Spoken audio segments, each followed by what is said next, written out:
Now let's turn to the news.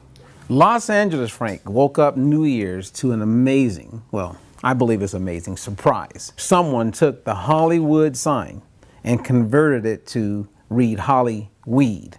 Now, I don't know if this is true art or if it's something that's totally stupid. What's your take on it? Well, I mean, I don't know if it's art, but I think it's art in its social statement. Because really what the statement is, this is a homage to when it happened in 1976 and they released, they lowered the amount of cannabis that you could hold and it be a felony or a misdemeanor. So I think this is a homage to this moment in California and in our culture where we're moving forward. Medical cannabis is coming as a medicine. And I mean, that was to me an artful statement that it's here. I hear what you're saying, but it's one of those things where that's my sign.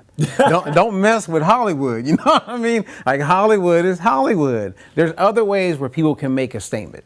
So I get what you're saying and I understand there's a whole social movement, but at the same time, let's not mess with things that have other strong meanings associated with it. In more serious news, CBD was reclassified by the Drug Enforcement Administration to a Schedule I drug, even though it's non-psychoactive.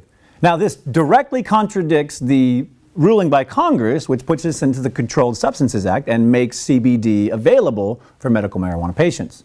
So I ask you, Robert, was that a good move? How can one department declare it safe and the other department declare it illegal? We live in America and confusion is okay. It's just more confusion. But what about the patients that, these guys are not getting high. They're consuming an oil for an ailment. There's no reason or even, there's nothing that says this is illegal except for it's connected to the cannabis plant. I think you're right. Before we, started the show, you made it clear, you made a comment about there's a conspiracy or possibly there's some type of conspiracy taking place. So the government is just getting its ducks in line for some big announcement or movement or new legislation.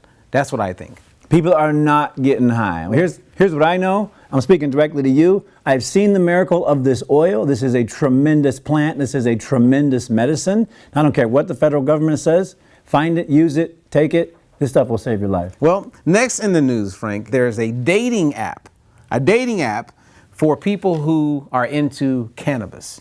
So what it does, let me read this. It matches up their preferred cannabis type and method of use so that people can find love.